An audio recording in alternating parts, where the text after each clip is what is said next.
Welcome back, guys. Today I'm going to be teaching you how to install an Eonon aftermarket radio into your 2010 Mazda 3. Now, if you guys are in the market for an aftermarket radio, you've probably already heard of Eonon, and that's because they are the best aftermarket radio alternative for your Mazda 3 or Mazda 3 Speed. So much so that I've actually had their older version, which we're going to be updating today, for the past couple of years, and it has been nothing but phenomenal. I actually love this, and it really kind of revitalizes the car and brings it up to date to have this massive integrated touchscreen. Now, as you guys can see, I have the older Eonon radio installed into the car, and it honestly looks like it came in here because of how well they integrated it into here with this trim piece matching the same plastic as the rest of the car.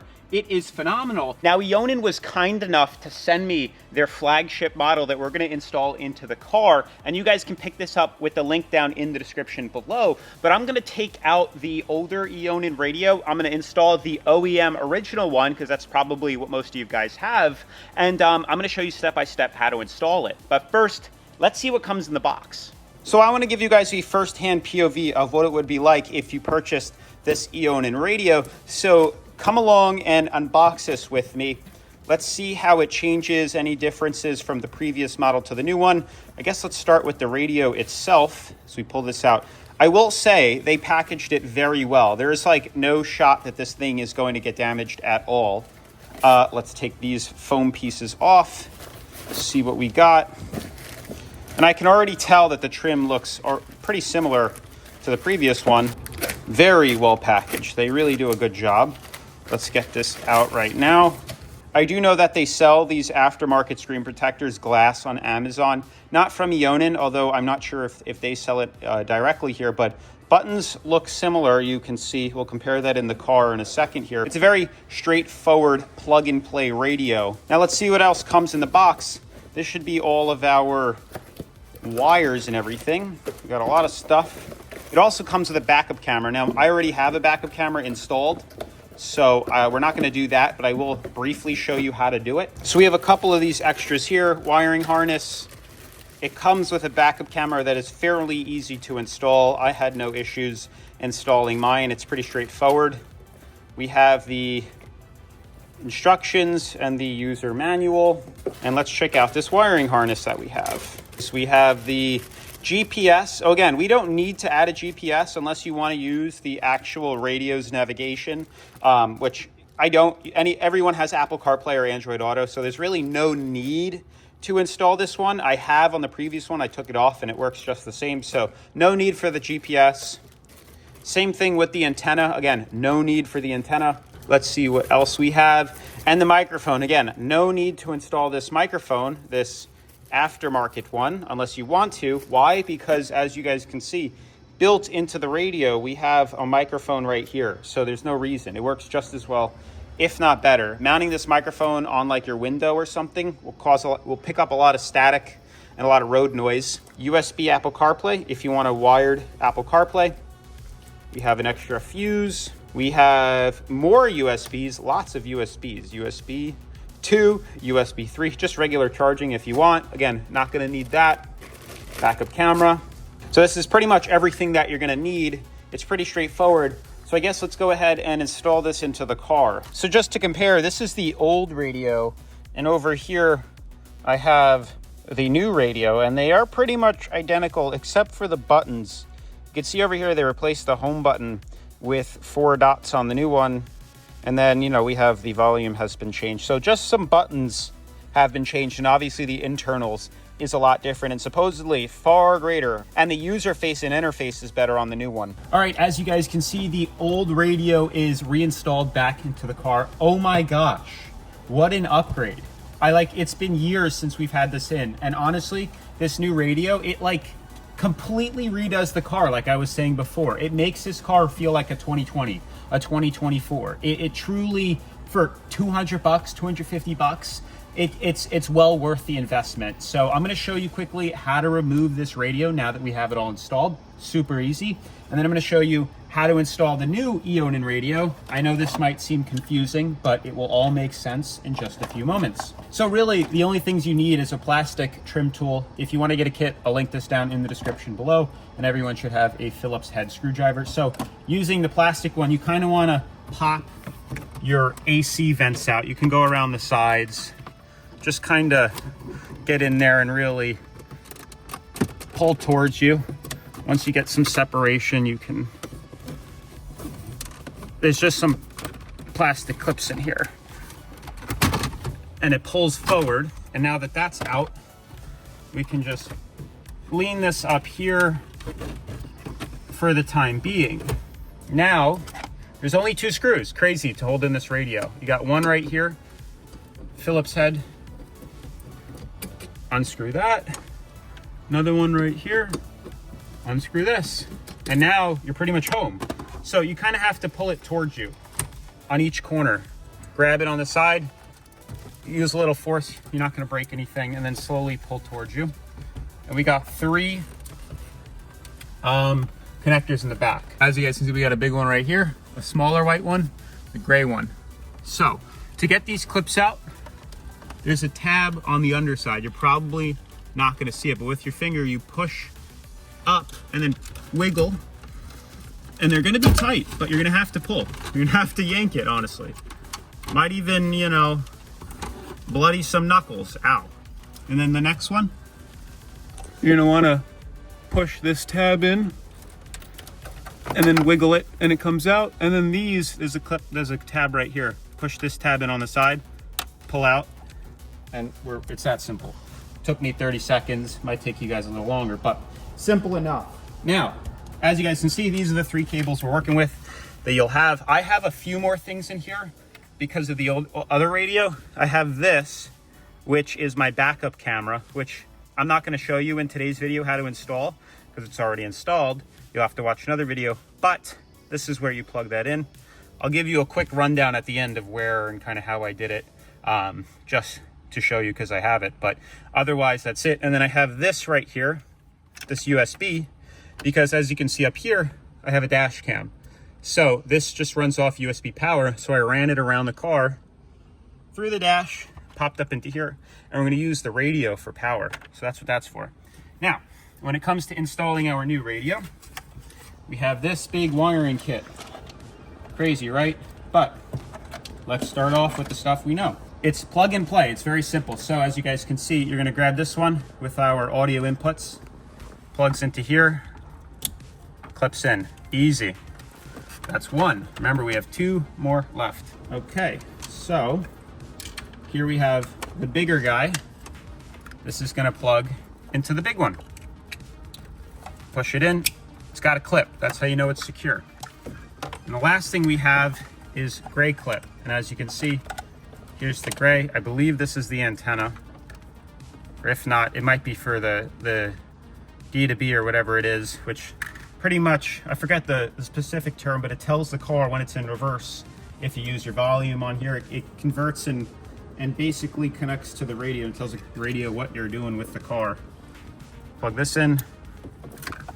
And now we just have to connect everything else up. So with these audio, you want to get audio in, pretty much the same thing, so it doesn't really matter. Otherwise, we'll test it out anyway. But audio in right, audio in left, audio in right, audio in left. So grab 2. Then we have these on this end, then we have audio in. We should have another. So auxiliary audio in is red, aux audio in white. Those are connected. The rest of these are for an amp. If you had an aftermarket amplifier, which we don't have. Front camera input, which we don't have. Is there a backup camera? Yeah, backup camera input connects to our other one. Now we just want to start connecting everything to the back of our radio. So here, this big one goes in here. I mean, it's so self-explanatory. It comes with very good instructions as well, if this was too difficult to follow. But you know, just keep going through the mess, find what you need to connect. This is, and it tells you even on here, ensure the steering wheel control and rear view camera function properly. That's what this is for. It connects into the bigger one. And you don't have to worry about these because they only go in one way. Wait for that clip, double check everything is in. What else do we got? We have our radio, goes in here. Push that in. That's for the antenna. These are for your Wi-Fi, GPS, 4G. We're not going to use those because it pretty much, you use Apple CarPlay. And then I believe we're also going to install our USBs because we need power for our dash cam. So this goes in here, connect that, and we can plug our USB into there. And then obviously the black is for power. The big boy goes right in here. That clips in. So we pretty much should have everything clipped in. The rest of these are just for external accessories, which we're not gonna really use. I don't really need to use them. And now it's just shoving it all back into, oh, we got another one. We got one more. This is for the backup camera. Almost forgot. Clip this one right into, I think it's here, the end. Cool. And then it obviously came undone. Put that in. So now everything should be connected, and we're just going to test this radio out, make sure it all works. Oh wow, it started up immediately. Holy cow. It even gives you battery voltage. Wow. Let's test controls. Look at that. So if go over here, you can see it has, everything is connected. Plug and play. Steering wheel controls for volume work right on here. Let's see if we get sound. Where is the radio is? If you go into here, and then apps, and then you can hear radio. Not to get I can't leave them alone. Yeah, well, that's kind of copyrighted, but you can hear sound, which is amazing. Let's turn the car and see if the backup camera works. Oh wow, okay, so here you go. The backup camera turned on. It took a second, but now we have actual lines. Does it turn? No, but we do have lines. So you can see the backup camera itself has lines, and the radio does. I think we can turn those off. If you hold the button down, ruler settings, you can choose to turn them on or you can choose to turn them off. They do look nice, I will say that though. It's that simple. It took all of, I don't know, 10 minutes to install everything, and now you have a perfect radio that is up to date, makes the car look phenomenal. If you guys want to pick this up, again, check the link down in the description below. So now that we tested everything out, it's time to kind of reinstall everything back together. It's pretty straightforward. There's no real clean way to do this, but you kind of just want to shove all the wires back in there and then push the radio in like that. Perfect. And wow, I don't even think this has clips to screw in. I think the older version did. I don't even have it, but you don't need to put the screws back in. They're not needed because they're sitting right here, so you don't need to do that. Lastly is just installing our vents back in. Just gonna slide this in here, line it up, give it a push, and a push. And as you guys can see, that's reinstalled. Let's double check, make sure it's all good. It's like the instant startup is phenomenal. Let's make sure backup camera works. Wow. That is so much faster actually than the older version that I had in. This is instant startup. It's pretty incredible. So as you guys can see, I have my backup camera installed right here, and I ran it through the car. You can see the wire sort of through there, right there. Through this, you just pull this trim off, and I ran it and tapped into the back tail light here. So when the car's in reverse, this has power, and then it tells the camera to turn on. And then I routed it pretty much through the floor on the corner here and up and into the radio. It's pretty much that simple. And for those interested, this is the Eonon M3BLX6S model, which is their newest flagship version. It has 8 cores, 6 gigabytes of RAM, and 64 gigabytes of ROM. And once you get the radio installed, I highly recommend connecting to your local Wi-Fi and updating the device to the newest software. This gives the user interface a full refresh and brings it up to date. So with the radio updated to the newest user interface, it actually has a very like Apple-esque design. If you see in the settings, this looks like straight from my iPhone. But because of that, it makes it really familiar to use. I know exactly how to do it. You can set your date and time, system settings, about device, factory settings, brightness display, sound, your reverse camera. It's that simple. Now, another cool feature that this has, which I liked about the previous version too, is you have access to Google, you have access to Chrome. I mean, you got Google Maps, and we have so much more over here. File Explorer, car info, Bluetooth music. You have your radio, your music. We keep scrolling. We also have a Play Store. You can download apps. We got YouTube and Netflix, and then an OBD check, which you can get an aftermarket like dongle, plug it into your OBD right there, and you can read codes that are on the car. So I just click YouTube, and the YouTube app immediately loads up, and check it out.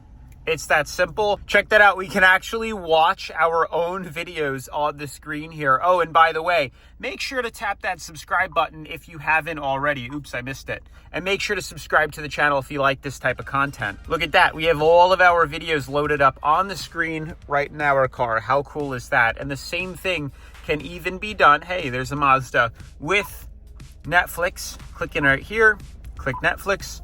And we can now have access to watching Netflix in the car. Let's say you want another app. We click on Play Store, get access to Play Store. You could sign in theoretically, and you could go download Hulu or any other app. So guys, that's gonna be it for today's episode. Hopefully you guys were able to successfully install your Eonon radio. It is super easy. It is super straightforward. You can also check their manual for instructions or follow along with my video. I think it is super simple and pretty much plug and play. There's nothing really to it. And you can always go check some other video to learn how to install a backup camera, as it is too much work to take mine out and redo it just for today's episode. It'd be too much, but there's tons of videos online on how to install one on this car, so you'll have no problem doing that. And again, it's very straightforward. Or you can just go hire someone, bring it to Best Buy, and they can just do that backup camera part for you. It's really not that difficult, but definitely make sure to smash the like button, turn on post notifications, subscribe, and if you have any questions or concerns at all, definitely make sure to drop them down in the comments below, and I'll try to answer as many as I can ASAP. Otherwise, I'll see you in the next video. Peace.